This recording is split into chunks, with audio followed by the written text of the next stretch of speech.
What is a brand?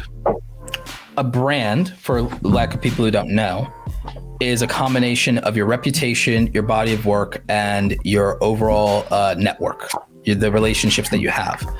So when I know people are confused by the marketing jargon, but I want you to think about this. Brands come from the ancient, world, and the concept of a brand would be a physical thing. It's branding, and it would be a mark, but it's also a mark can be also called something else. A brand could be called a sigil.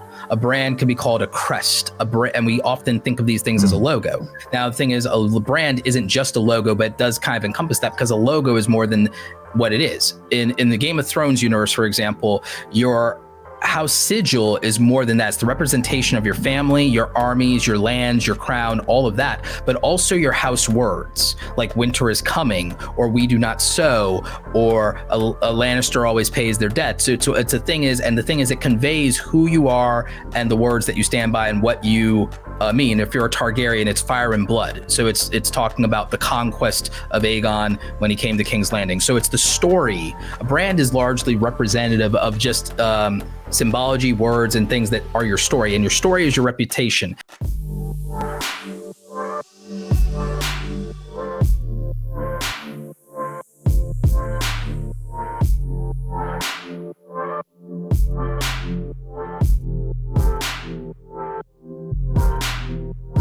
Welcome to Laser Everything. I'm taking the helm tonight, looks like. And so we've got Kyle, of course, and Alex to my left. And of course, we have Roberto Blake here as our special guest. Beautiful. That's new. Beautiful. Okay. Kyle, where is ours? Why don't we have one of those? I keep saying we need one. All right, do it. Soundboard, yes. But just so you guys know, if you don't know who Roberto Blake is, he has over 569,000 subscribers on YouTube with 36 million views and counting. Ridiculous. He's done over 1,500 educational videos for tech, gear, and business growth, online, multiple streams of revenue, stuff like that. And he now has a book that just came out called Create Something Awesome. Right. There it is. Link in the description. We're going to talk about that too. Yeah, absolutely. He's been doing this for a long time. And so I asked Roberto to come on here to talk about the creator economy. Because doing what we do with laser engraving, we should pair these things up for physical products versus the online product that could kind of bridge that gap. Yeah. Sure. Yeah. So Roberto, first of all, what made you want to write a book after all this experience you've had? What made you put it in a book format? I was, if you can see the bookshelf behind me, I'm a reader, and I've always been a reader ever since I was a kid. My parents, read to me as a child. Actually, they even started first audiobooks. The first audiobooks usually were these books on tape. And the thing is, they used to be these fun things where they would have these Big Bird dolls where you could put the tape in the back. And so it would read to you. And so I had Big Bird and Teddy Ruxpin. And so when my parents, weren't reading to me, we literally had an animatronic machine back in the olden days that could read to a kid. Today, it'd be something that looks like it's out of the uncanny valley, and people think that's weird. But I had Big Bird and Teddy Ruxpin. I would read my books. I would read to other kids who couldn't read. It's a little, people think that's a show-offy thing, but it's like, no, it was fun for me to teach people something they didn't know, whether it was video games, whether it was sports, whether it was how to properly mimic the Ninja Turtles, whatever it was. I enjoyed learning new things, always did, enjoyed reading, and enjoyed teaching. And as I grew older, I enjoyed writing my own stories as a child. As a child, I'd write my own stories. As a child, I made my own comic books by hand. And then I would share them and pass them around to my friends and be like, hey, look at what I did. Look at what I wrote. Look at the story that I told. Because if I saw something and it brought me joy, I wanted to be able to do it myself. I was that kind of I'm like, oh, that brings me and other people joy. What if I could do that? What if I could be like the people that have made me so happy? And so I think that's a normal thing for a kid. I don't know where we lose that in life. I don't know where we lose that in life, but I think that creative people are the people who don't lose all of it. So maybe everybody here hasn't lost all of that, I think, over the years, no matter what life gives you. But I think there's nothing more pure and normal than for a kid to take pure joy in something And then whatever that thing is, they want to be able to mimic that thing or that person. And they say, you know what, that if like that person or that experience made me so happy. And I think that the best of us who are creators spend our whole life trying to chase that same feeling of creating that kind of joy for other people. Well, I think this has been Alex's main punchline about this whole business is the idea of Laser Everything Community is to create 10,000 other full-time workers, startup businesses that are laser engravers. Nice. And so, when it comes back to your book, the creator economy, create something awesome. Create something awesome. How creators are profiting from their passion in the creator economy. Same mission. Can I get 10,000, 100,000 people to figure out how to monetize something that they create, that they own, that they're passionate about, that they have, the rights to their own intellectual property? Can they use and leverage the tools that exist today, their creativity and their smarts, and can they learn enough about business to where they own that instead of being taken advantage of by somebody else? So our thing is most of our people aren't creators. They make like in the creator economy, like the social media aspect. YouTubers, influencers, yeah. Right. That's just an application, by the way. It's just an application of a thing that you're doing because the platforms let you scale it. That's what the usage is. So people like that are watching our show or listening to our show, they can still benefit from this creator mindset. They 100% can, because even if you're an analog creator, here's the thing. If you're an analog person, how does someone learn your craft? You could be building, like I wrote a book to pass on the lessons I've learned and put everything I learned about digital platforms into an analog book that can outlive me, that even 10 years from now will not be as dated as people think because of the way that I wrote it. And it still will matter. And the thing is, I can update that over time, release other editions. I'm writing a second book now. But think about it. Anybody who's a craftsperson or analog can take their knowledge and can package their knowledge in physical form, but you can scale it because a physical book that you wrote still has a digital file. You wrote it in Microsoft Word. So it can be an ebook. And then if you read and perform it out loud, or you pay someone else to, I'm going to perform mine out loud. You have an audiobook, which means people can passively listening if that's how they interpret their knowledge. How's that different than a professor that they lecture from to learn the same information? So even if you're a craftsman, here's the thing. If you own a machine shop, maybe it's not going to be a book that teaches someone how to be a machinist, but it could teach them how to start a machinist business. You could talk to them about negotiating with the bank, about leasing their machinery, and about how to pick a proper space, and any number of things that can be orally learned.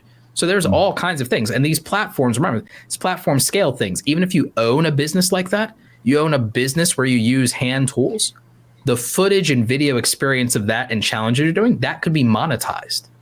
Yeah, I mean, one of the things too that we see a lot here on Laser Everything is our viewers are always trying to show their customers the work that they're doing, because this is a very visual industry, laser marking, right? We're like taking something physical and changing it, and that is what we're trying to display to the customer. So people are constantly trying to get up on TikTok, get up on Instagram, get up on Facebook. Does the camera matter here? Like, is it a technical thing, And I mean, if so, like, is this somewhere you can be successful with like an iPhone, or what's the deal there? Okay, in theory, the iPhone makes it accessible to do something because it's better than nothing. But actually, I want to get a visual prop for this. Hang on. This is why Roberto's on, because he's got the price. He's ready. Literally. Yeah. Okay, just so you guys know, he also has right here. He has every Sony camera ever made. He's got all of them. He still has his very first one. He did a video of his very first Sony camera to the big dogs now. Like, and first of all, I want to let's zoom in on this. I want to zoom in on that Star Wars helmet back there. Okay. It's a Stormtrooper.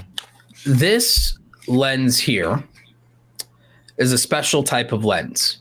It's called a macro lens. Does anyone here know what a macro lens does? All right, so half the panel does. So with a macro lens, you specifically get a focal length distance that would allow you to get close up on an object. And you don't have to zoom, you physically have to get closer. But the thing is, if you use even your iPhone, there's a point at which no matter how close you get, the object goes out of focus. We're all familiar with that, right? Yeah. Yep.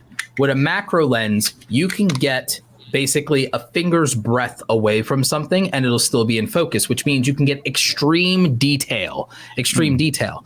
In your industry, is there any scenario you can think of where extreme detail close up of an inch away from something might actually matter to get a shot? Virtually every instance would benefit from those. So that means that a macro lens that also has the ability to get much sharper detail, because look at there's more glass in any part of this lens than in your entire phone, which means you have a resource that is much more dedicated to capturing something at the best quality in a specific way and giving you much more control. So the thing is, yes, this is better than nothing. It's easy to use, it's easy to learn, and you can try and augment it to your heart's content. It still cannot compete with a dedicated camera and its capabilities, because again, more glass and more things and more dials and more control than this offers by far, and then a dedicated tool in terms of a lens to accomplish that. All of us here that are live streaming, we all have dedicated microphones. What's better, the microphone that you're using for the stream or the microphone in your iPhone? The stream for sure. Clearly. Yeah. Because again, there's more technology and more things dedicated to the detail precision of capturing a voice in a dedicated microphone and in an audio interface than in your phone. Right. We've been conditioned, and yes, this is good enough to do something. It's good enough to do something. It's good enough to do a lot of things. In many ways, this is a much more convenient and accessible tool than what was used to make the original Star Wars or Jurassic Park. But it still can't fully compete. It can get you close as an amateur. It can get you close and it can give you something. But it's not quite the same thing. Now, is it? Because of the attention to detail, the overall quality, and the thing is, as a consumer, you will notice the difference. And the thing is, as a creator, this is what will get you started and will keep you from being discouraged and will give you a baseline. And the thing is, you can get pretty far because just showing up, this is what proves that showing up is more than half the battle. But in a world where everyone can show up, how do you stand out? Right. Because if showing up's half the battle, okay, now everyone showed up. Well, can I be more consistent than them? Okay, that's great. Now of the people being consistent, how do I outperform them if we're all using the same tool? I now have to use better tools of my trade than them. And also, there's a limited understanding of technique. This gives you a very limited, basic, and rudimentary understanding of photography, video, and audio. Because of its own limitations, you're only learning within the limitations of what the tool allows for, because all the technique and all of the mastery of the actual craft exist outside of what this tool offers. Right. There are things you'll never learn about video, photography, and lighting. As long as you're shackled to this, it can get you started, but your ceiling is only so far as this allows for. When you use dedicated individual tools, each of those dedicated individual tools does its job better than that phone, which means the ceiling for your understanding and learning and your craftsmanship also extends to that. And that's why it's important. And so when we say gear doesn't matter, what we should say, if we want to be intellectually honest, is that gear doesn't matter when you're just getting started and need to do something. Mm-hmm. Yeah, and I think a lot of people do need to do something, but a lot of people that are listening or watching are also ready to take the next step. I don't think a lot of people that are part of, our regular audience see themselves as creators, and you have to, because you guys are all fighting for the same customers at the end of the day, people who want to buy, customized or personalized items, and that you have to tell a story in order to make that sale, and so these tools are going to be really paramount in making sure that you do get to stand out, especially like you said, like if everybody's showing up, like what do you do next? And so upgrading the tools, I think, is like a really important step that a lot of people may not necessarily consider themselves like, worthy or ready to do, but you should do it because they don't, again, see themselves as creators. They see themselves as laser engravers, but you have to be a creator to sell that. Yes. If you want, sales is storytelling. Yeah. We don't buy utility. We're human beings. I wish we bought utility. Nobody buys utility. Even us nerds don't always buy utility. Even in convincing everybody here that the iPhone itself isn't enough, I had to paint a picture, tell a story. I had to even use a visual prop because it sends and conveys a message. And so getting someone to make a massive financial commitment requires storytelling because there's nothing that offers enough utility by itself that someone can intellectualize to be worth parting with the options that their money provides. Mm-hmm. Only a story can compel them to do that. Right. And people do not realize that they're sold on a story because you don't buy clothes, you buy what you think clothes say about you. Wow. Yeah. Yeah. Yeah, I mean, it's like, think about it. Yeah. You don't buy, we're guys, we don't buy a car, okay? We buy what a car says about us.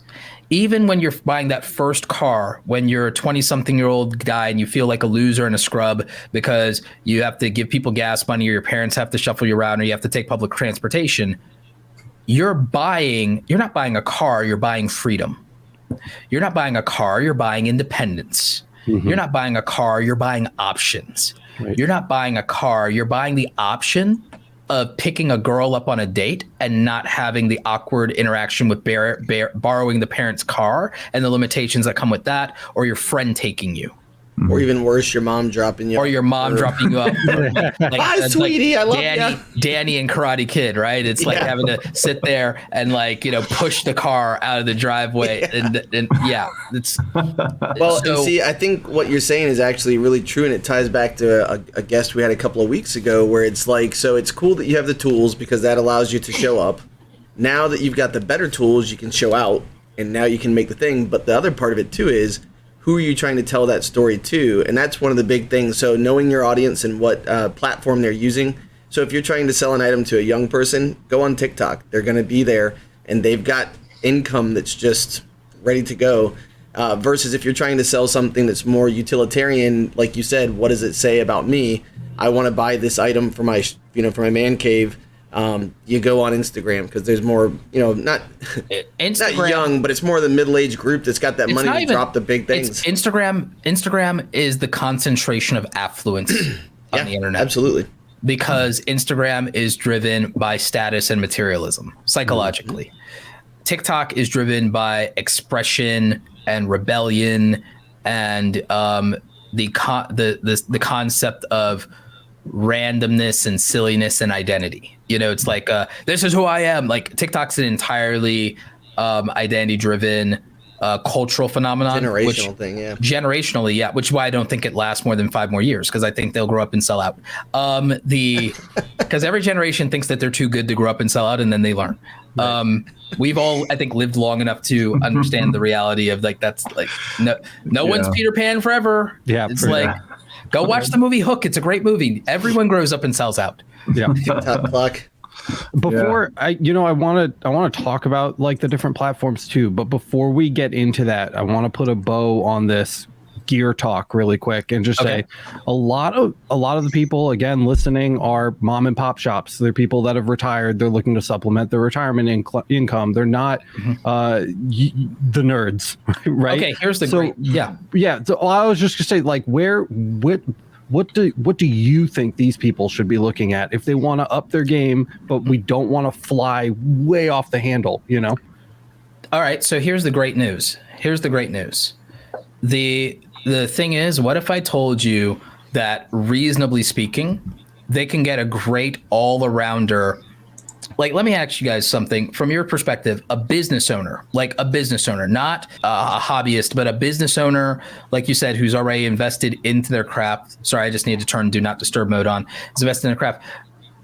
Do you think that it's unreasonable to spend $2,000 is a one-time lifetime purchase to have essentially the best marketing apparatus in the world for multimedia at your disposal at all times. No, not at all. That's a no-brainer. Okay. Yeah. So for $700, you can get a Sony ZV-E10 camera, and for another $300 to $500, you can get 1 or 2 lenses. Obviously, we know that we can get decent podcast style microphones, but also you could get a YouTube vlog like microphone for like another $100 to $200, and that will be to some extent best in class audio, true best in class audio with a wireless mic or something like that. $200, $300. Okay. Yep. So by the time we do that, and by the time we get a reasonable lighting kit, $300 or $500, you have lights, camera, audio, and lenses. You have a variety of them, and you're under $2,000. And the thing is, with no additional accessories, you can plug this thing in. And by the way, you can get like one other like accessory, and it'll basically for $150, you have a soundboard for $150 or whatever. $100, $300, you get a soundboard if you want to do live streaming. This one camera can do all of your YouTube, do all of your product photography, because you have your choice of 2 lenses that can help you do the product photography. So now you have the ability to do Instagram at a higher quality level than your phone and better than your competitors. And you can do it, and you can have macro shots, you can have all these other things. You have a camera that allows you to directly talk to your customers in live streams at very high quality, comparable to what I have now, because I'm using a real camera and a real lens. You can do a very similar one with my, because the thing I was telling you guys about. All right, watch me switch to my sidearm. Boom. This is another camera. I can switch between these cameras. This camera is almost as good as camera 1. And guess what the thing is? This is a $250 lens, $700 camera. That's $1,000 right there. I'm talking $300, $400 microphone. You see, this is literally perfect quality, and you can do anything and everything with it. You could take this off of the mount I have it on. You could vlog with it, blah, blah, blah, blah, blah. So the thing is, you could get to a reasonable place. A tool that is called Stream Deck, that's a soundboard and could be a camera switcher. I have more complicated tools than this, but soundboard, camera switcher, $150. So like for $2,000, you can have a marketing apparatus that makes you competitive with the top 10% of people in your industry, because at your disposal, you have soundboards, live broadcast capabilities, the ability to do cinematic video and vlogging, make commercials, make ads. You could live stream and talk to an audience with it. You can do high level Instagram photography. It's a lifetime purchase, $2,000, to have one of the best marketing apparatuses for multimedia at your disposal at all times. That is buying your battle station. That is buying your kit. And this assumes you already have an iPad or a laptop or a smartphone to do the back-end editing and management of all this stuff, or the interface, which most business owners already have. Mm-hmm. So supplementing your business with $1,500 to $2,000 worth of cameras, lights, and audio means that for the rest of your entire life and career, you now have the ability to compete in the arena with at the base level of the top 10% of people in your industry. And you'll beat a lot of people that are in the bottom of the 20% and everybody below that for sure. Yeah. Because they're all trying to do more with less. And you have just a little more, aka double the investment of the best phone they could have. Yeah. The same investment in probably the laptop or computer that you have gives you these extended capabilities at high quality. Out of the box, by the way. Yeah. And then the last question you're left to think about is, do you have your fantastic, poster behind you to really tie it and sink it home, right? Right. That really sends it home. The thing you said about it being a lifetime purchase too, my first camera when I started my channel was a Canon 5D Mark II. And when I bought it 2 years ago, it was over a decade old, and it still looked really good. It was a huge upgrade compared to other people that were trying to make videos about lasers, so it doesn't have to be, granted, that Sony, very nice camera for sure. And you should probably get a new camera because the old ones have some limitations, but once you get it, it's going to last a long time, because I was making videos with a 10-year-old DSLR and it was still pulling it off. I'll tell you a trick. If you buy something new, here's the value of buying something new. I even talk about this a little bit in my book. Here's the value of buying something new. As expensive as it might seem, you're like, oh, I can save a couple bucks buying used. Here's the thing. Everyone thinks that they're saving a couple bucks buying used. What if I told you that when you buy something and you buy it quality and buy it once, you're buying it forever because you can recycle all of your dollars. Because here's the trick, especially when you buy something like Sony. Sony's the Apple of cameras now. You buy Sony or at least Canon and you buy it new. Here's what happens. You buy it new, and in 2 to 3 years, you sell it for 60 to 70% of its value. But wait, there's more. You've also taken all those years of depreciation off of it on taxes, which means that you're recycling roughly 80 or 90% of your dollars when you sell it and buy the new one to upgrade, because you'll buy the new version of the exact same thing at the same price that you bought it new. And sometimes they even lower the price. They rarely raise it, but you get all the new features. But you literally sell the thing at lenses retain 70 to 80% of their value. So you can either keep the lenses, because they almost never update lenses for like 8 years that it takes them, and they still retain all that time later. They retain like 70, 80% of their value, even used. You got the usage out of it. You took all those years of depreciation and taxes. So that means you can recycle. You can recycle 70 to 90% of your dollars. 7 to 9 out of every $10 that you spent, you can recycle them into the upgrade. That's the benefits of buying new. And nobody knows that. And here's the other thing. If you measure the value that you got out of something out of every usage you ever got out of it, divided across the thing, well, the thing is, you got all that value. You made all of your money back on it, theoretically, by that time. You've now sold it, so you're technically already up, and then you took the depreciations. You literally cannot lose money buying new gear if you do it properly. Right. If you buy the newest thing, you can't lose it. And here's the other thing with the Sony. The Sony's now all with just USB-C plugged directly into your computer, and you can live stream with no additional accessories in perfect quality. And that's one thing we've talked about too, is that cost isn't always the equivalent of value.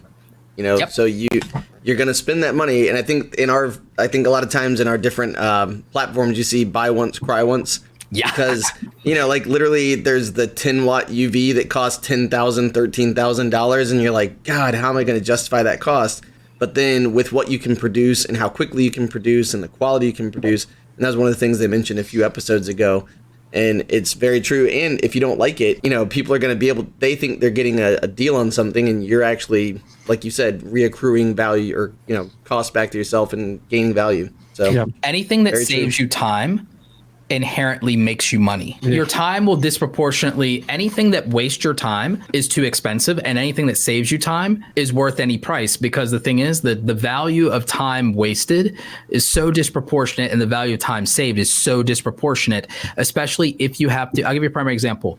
The reason that cameras and content and all these things pay for itself is, like, let's assume that you have to make 100 videos or take 100 photos that are all deliverables. Whatever saves you time, if you have to do something 100 times, if having the more expensive version reduces an hour, what's the value of 100 hours of your life? Yeah. Right. So that's like, and even if you wanted to quantify that, okay, whatever your hourly rate is, you could quantify that and go, oh, I come out Paid ahead. for itself. Yeah, already paid for itself. Exactly. So value time base of, like, because I either keep that time and enjoy my life more, which is invaluable, or I have the option to sell that time and accrue money. And if I also value that money and then said, okay, if all of those time savings become asset investment, well, then saving time, making that money, and then investing that money is disproportionately more valuable than saving the value of $1 today. Right. Yep, very true. And really good segue here, actually, while we're talking about time. A lot of these guys do not have a lot of it already. What we do when we're working with our laser marking machines is very tedious to learn, and it takes hundreds of hours just sitting and practicing to perfect it. We don't necessarily have time to branch out and make sure we're everywhere online all of the time. I don't think you have to. So where do we need to be? And remember, we're trying to reach customers to make sales, right? What's the average to median age of your customer? I would say 25 to 55 would be like kind of the range, but then probably disproportionately YouTube and Instagram. Mm-hmm. And the thing is, if you post to Instagram, you get to double dip to Facebook, and Facebook skews older and affluent. Right. There's that aspect of it. Here's the other thing, though. The imagery and things that you do and what you get, depending on who you made a custom piece for. If you film the custom making of that piece, the thing is, or even with what you made, if there's a photo of that thing, that also has scalability and value too, because that can be interesting. And the thing is, it's easy to post that anywhere, by the way. Because when people say, oh, I don't have the time to be in all these platforms, well, here's the thing. If you make one piece of content that's really good, there are things to extrapolate from that content, and then it's a distribution game. And we all know that making content takes time, posting it doesn't. Yeah, not in comparison, that's for sure. Right.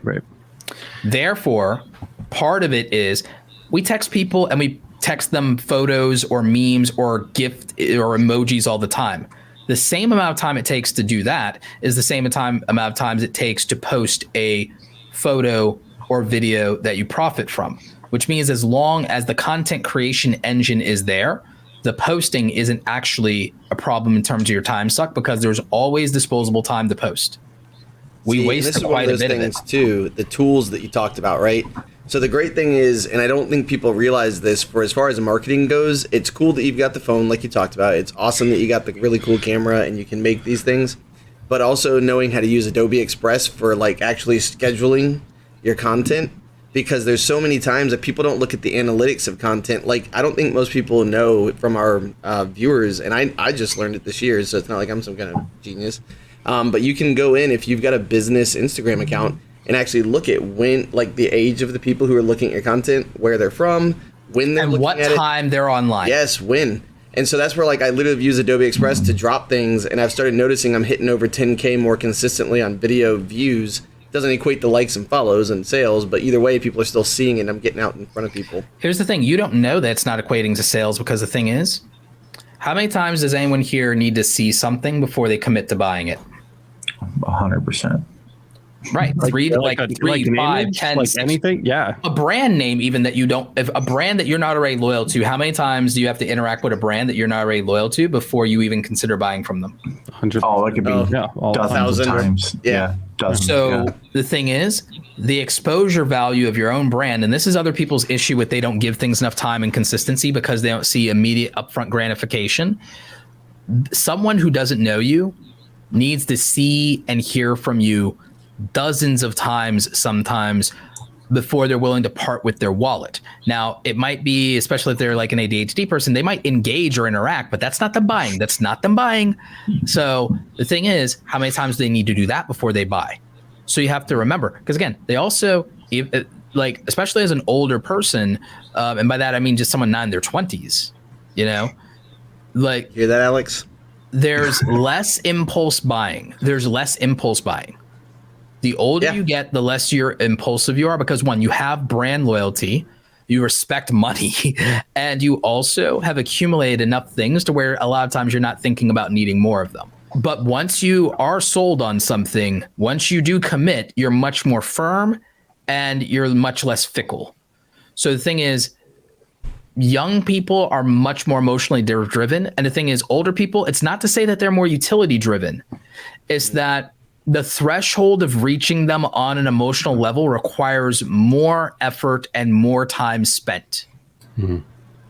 You got to go deeper with people. The older people are, the more depth required. They're not shallow anymore. They're not young and shallow anymore. You got to dig deeper with them in order to get them to do anything, because they're already on a path. I think they don't focus on cost as much either, as far as value too. And that's where you can actually make more money with those people, because you've told that story, because you've made that connection, like you said before, they're willing to go ahead and reach deep. Because I know there's certain items that as a young person I wouldn't have bought, but now I look at it and I'm almost like, I deserve this. Let me treat myself. Whatever, that gratification, not so instant, but like, you know, like you're saying, it kind of ties together with that thought. It's thoughtful. Yeah. It's also thoughtful. It's about like what state of mind. Like, so here's the thing: the storytelling and the marketing and needing to be in these platforms is also about understanding what state of mind your potential customer is in when they're on these other platforms.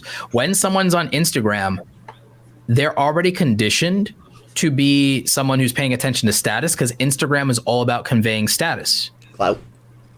Well, yeah, to a point, but like status is a different, and especially at different ages. When you're young, status is about clout.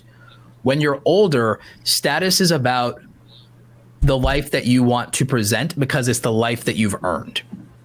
So when you're in your 30s and 40s, the things that you buy and the things that you surround yourself with, the thing you hang up in your house, the thing you hang up in your office, the things that you do are about, well, I deserve to be someone who can afford this thing. I deserve to be someone who gets to have this thing.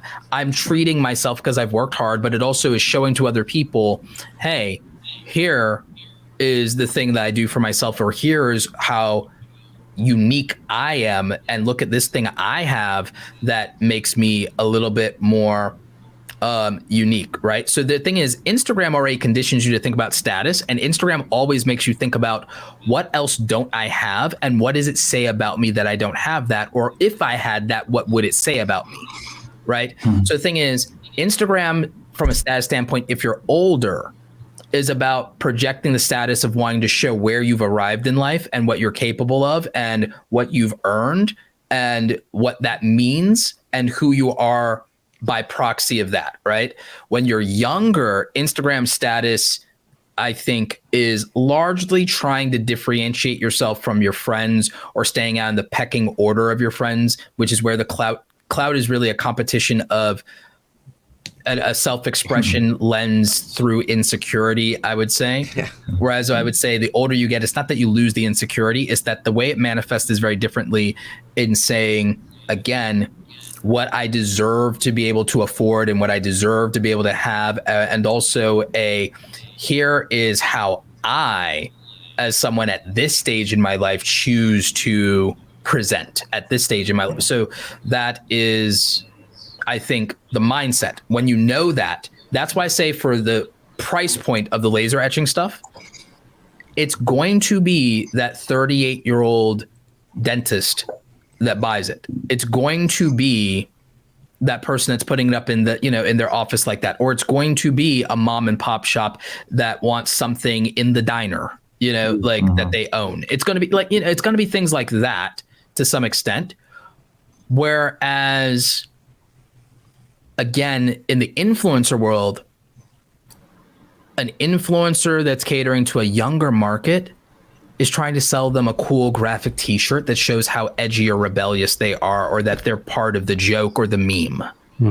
It's a completely different buyer's crowd. Right. It's a completely different buyer's mindset, part of the in crowd. So the thing is, if you're trying to sell meme culture and graphic tees, TikTok all day, every day. TikTok is like buy the merch. It's like, that's what you would do in TikTok. It makes sense.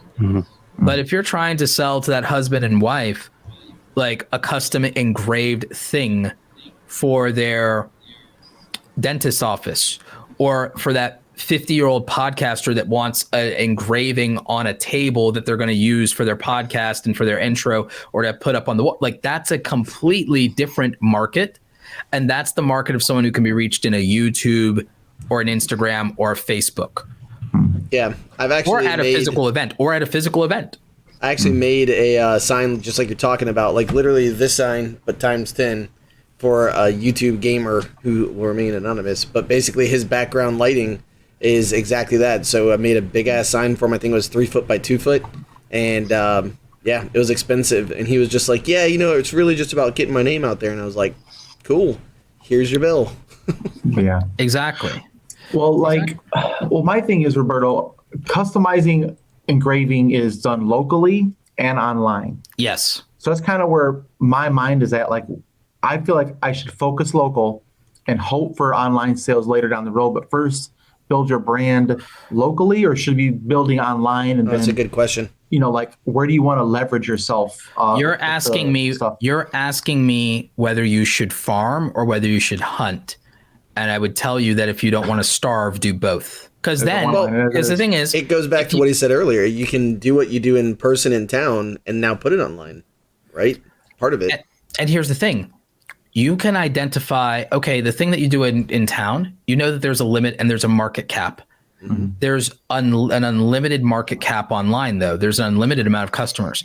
Here's the thing. With extra time and extra materials, you could make an item for the content itself that is bait to get custom online orders. And the thing is, there's no market cap.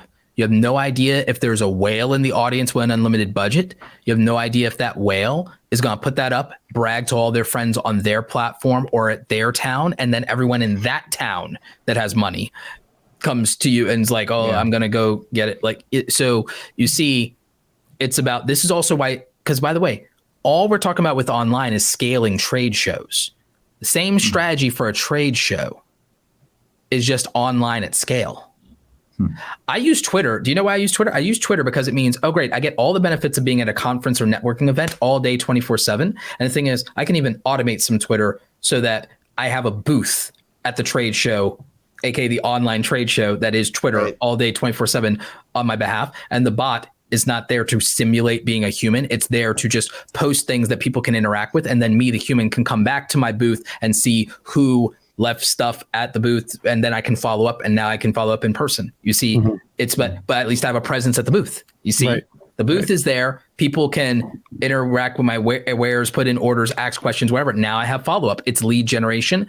That's what a trade show is. So a trade show, if you look at online business and e-commerce and you just realize, wait a minute, instead of having to have the upfront cost of franchising myself, buying land, opening up a new shop, filling up inventory, every website, every social media platform, every post, every video, every piece of content is just a pop-up shop that can sell for me as a franchise. Every social media app that I have is a workforce. Every post that I make is a foot soldier in my army going out there and getting me leads, building my reputation, representing my brand, and bringing me income. My wife, Miranda's actually watching right now, and she brought up a good point. She's just a little behind us, but she said, I think a lot of brand new shops struggle to know who their audience is, though. And we see that they're focusing on every audience. Why is that dangerous? And how can we maybe like filter out, when you put up a Facebook ad, right, and it's like, you can reach 5 billion people. You don't want to reach 5 billion people. So where do you stand on that? Create an audience avatar. Create an audience avatar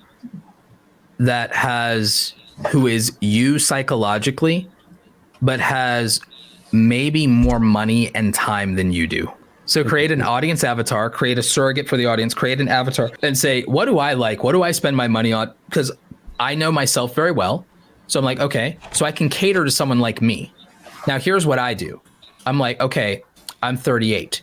The version of me that I will cater to is the 28-year-old version of me who doesn't know what I know over these last 10 years. The version of me that I'll cater to is an 18-year-old version of me, which is actually smart enough to be a 25-year-old version of the 18 version of me is a person who's a 25-year-old version of my peer group.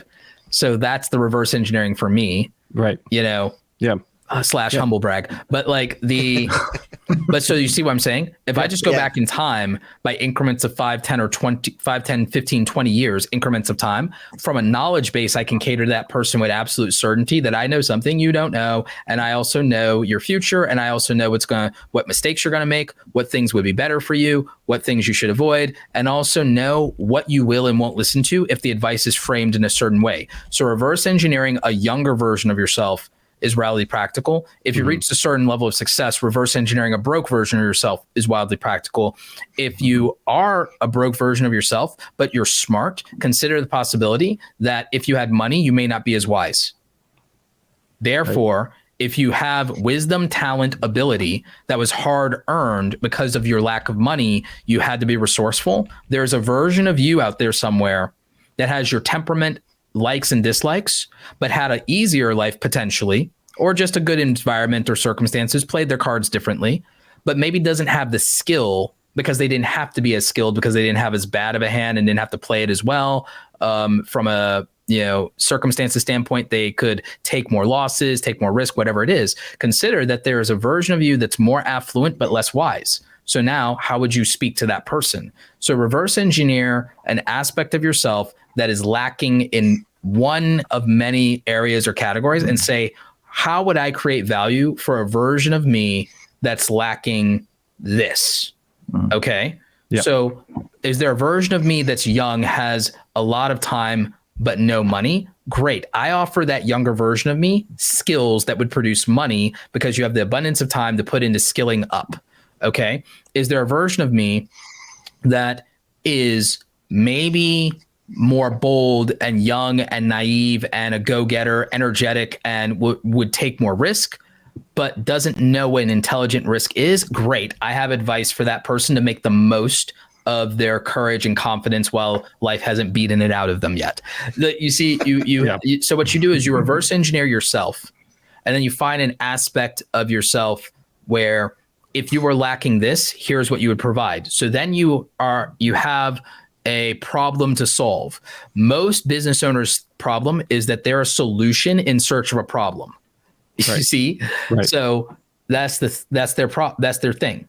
But if instead they say, what problems am I capable of solving for a person like me, but lacking blank? Yeah. Mm-hmm. And if you're able to do that, there's a genuine problem that you've already solved for yourself or someone like-minded. And then you can do that.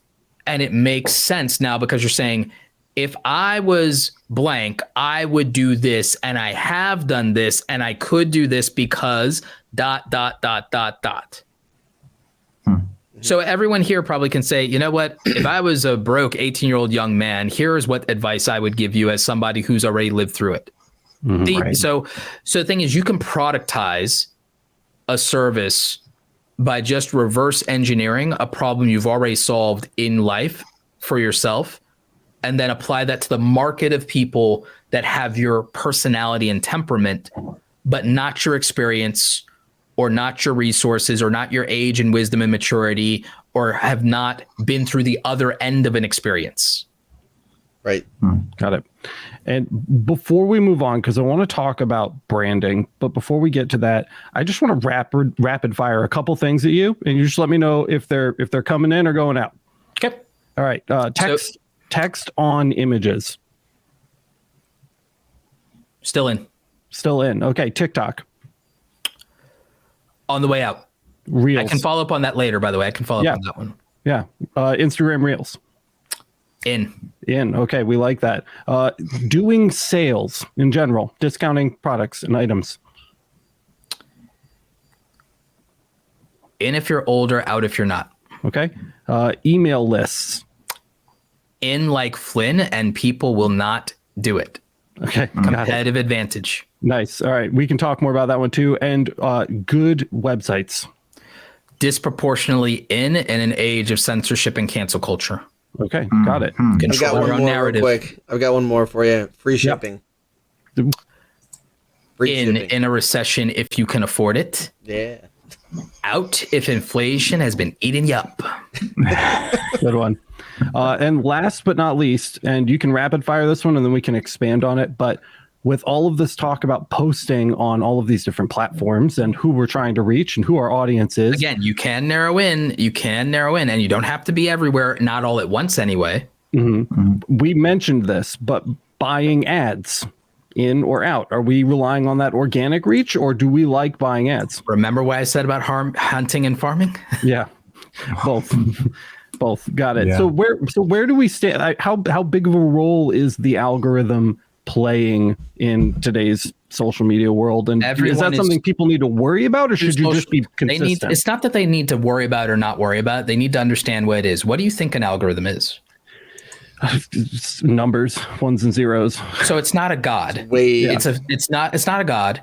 It doesn't care about you. It's not implicitly biased. It's a machine. It is a damn database. And people are sitting here like an algorithm. You know what an algorithm is? An algorithm is when I go into Amazon and I buy something, and I buy Levi's or something over and over again, it knows that, Roberto likes Levi's jeans. If there's a sale on Levi's jeans, there's a good chance that he'll buy more Levi's jeans. So that means that the algorithm isn't tricking me into buying more of what I've already bought. It knows what I'm buying.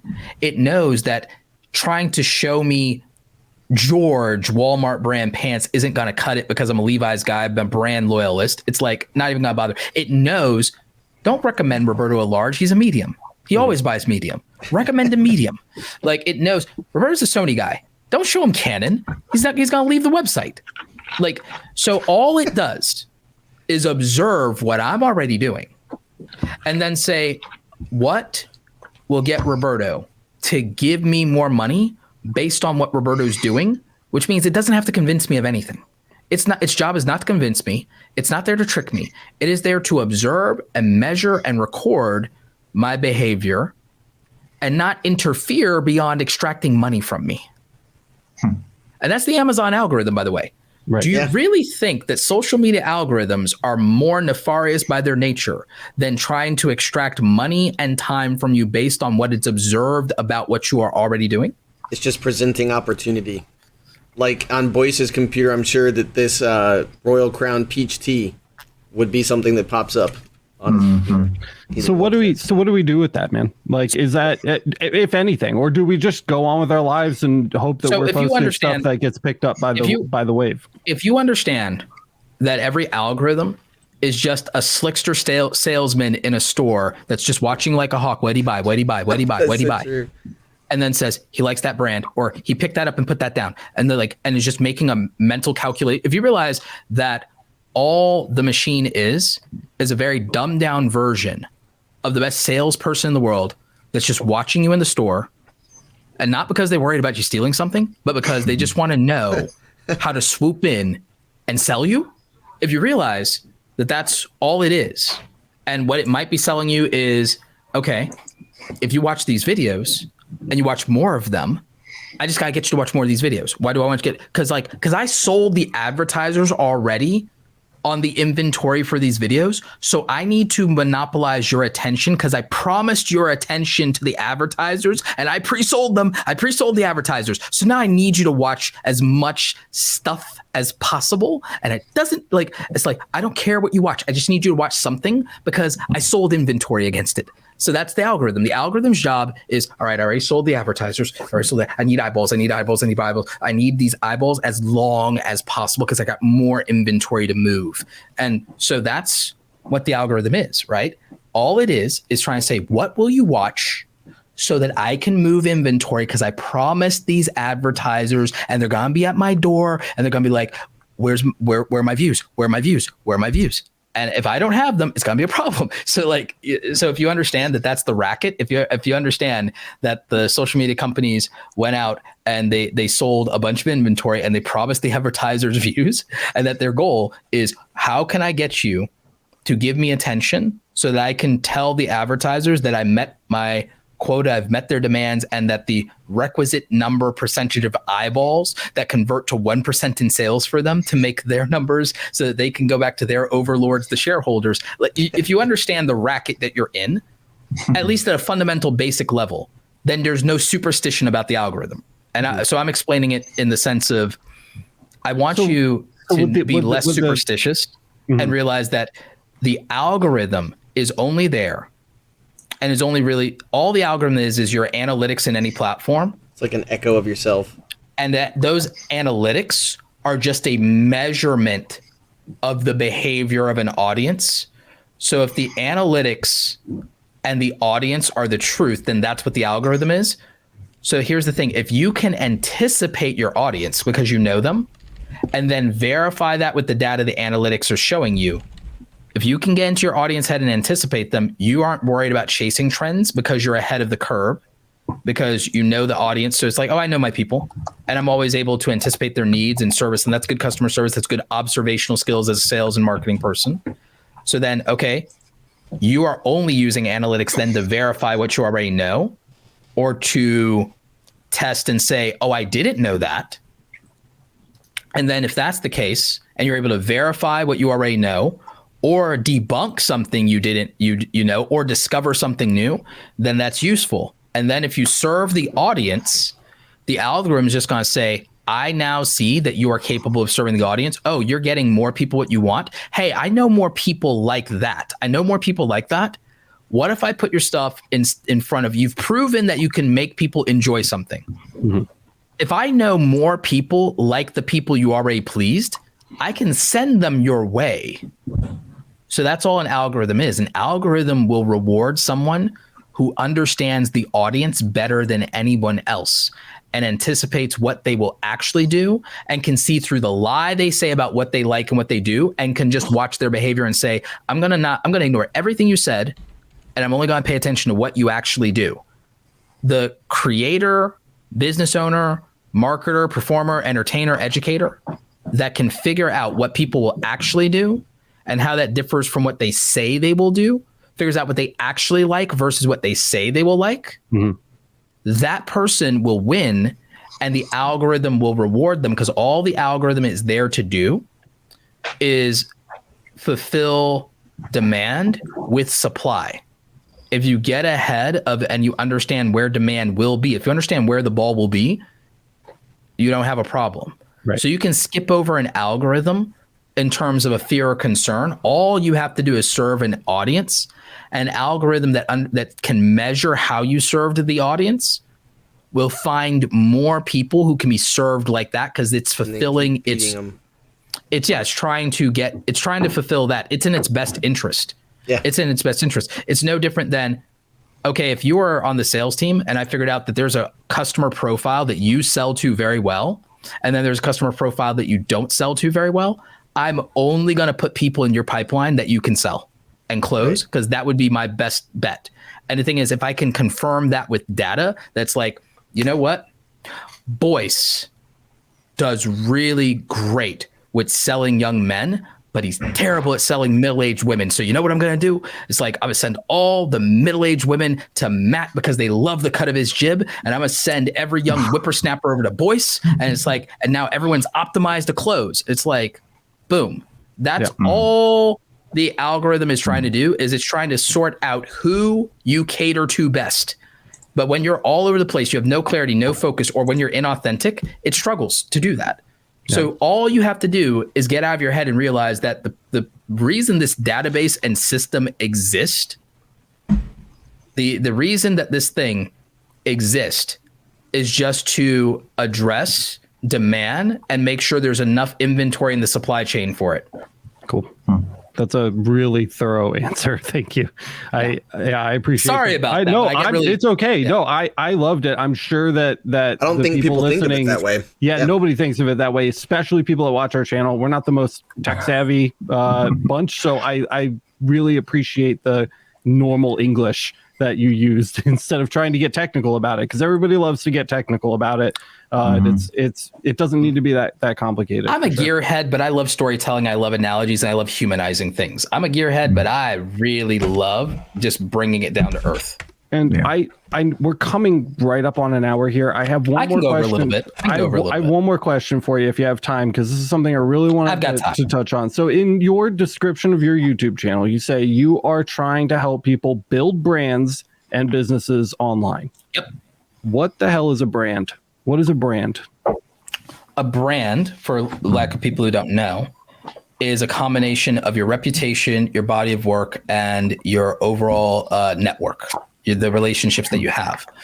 So I know people are confused by the marketing jargon, but I want you to think about this. Brands come from the ancient, world, and the concept of a brand would be a physical thing. It's branding, and it would be a mark, but it's also a mark can be also called something else. A brand could be called a sigil. A brand could be called a crest, and we often think of these things as a logo. Now, the thing is, a brand isn't just a logo, but it does kind of encompass that, because a logo is more than what it is. In the Game of Thrones universe, for example, your house sigil is more than that. It's the representation of your family, your armies, your lands, your crown, all of that, but also your house words, like winter is coming, or we do not sow, or a Lannister always pays their debt. So it's a thing is, and the thing is, it conveys who you are and the words that you stand by and what you mean. If you're a Targaryen, it's fire and blood. So it's talking about the conquest of Aegon when he came to King's Landing. So it's the story. A brand is largely representative of just symbology, words, and things that are your story. And your story is your reputation. Because remember, Game of Thrones analogy, your reputation, the family you come from, it says everything about you. It says, here is our prowess in battle. Here is the history of our lineage and the great kings and queens and people that we came from and what they did and what we're about. F around and find out, right? That's what Game of Thrones life is like, right? That's what life in Westeros is. Thank you for speaking my language here. I appreciate it. Yes. So So the thing is, when you see that symbol, you're like, oh, I know who those people are. I know what they're about. And what is that? That is their reputation. And what was that reputation built on? The body of work, the great deeds that they've done, good or evil, the things that they did that they're remembered for. What else is it? It's your allies. It's that house is aligned with that house. That house is married into that family. If I mess with them, I'm messing with this group, this group, this group. So it's your that's a network. Those are alliances. That's your network. That's who's on your side. Okay. So that's your power by proximity is represented in your brand. So your brand is ultimately, yes, what you represent, what you stand for, your values, your reputation for standing by and honoring those values and those words, the message. It's what people say about you when you're not in the room. It's also who knows you and what your relationship with those people are. So again, your networking relationships, but it's also your body of work of, is that reputation merited and is it earned, and by what? And by what? So the thing is, when I want to help someone build their brand, what am I saying? I want to help you learn how to make better things. Maybe you need to learn the tools of your trade. Maybe you need to learn technique. Maybe you need to, but it's the goal of helping you make something that you can then be known for. If you make something, then you have an earned reputation. If you have an earned reputation that's valuable to somebody, you can build a relationship with them. And now you have a network. Now you also not only have the power and the name that you've earned with your own work, but also through the proximity of who will vouch for you and who values that work, and who also can back up and say that you're a person of your word and that you're a person who stands by their deeds and the quality of their deeds. Yeah, I was going to ask you too. Yeah, I was going to ask you what makes a good brand, which you just answered. And then I was going to ask you, is a good brand one that's authentic, which you also just answered. So the last question that I have for you today, and we'll close on this one, is it dangerous to reinvent yourself or to reinvent your brand, or should you stick to it once you have it and just kind of cling on to it for dear life forever? And have you ever rebranded yourself? What were the consequences of that? Yeah. Can we talk about that? Consistency can't come at the expense of context, and context is true authenticity. So the thing is, in life, a person who doesn't change has not lived. A person who doesn't change has not lived.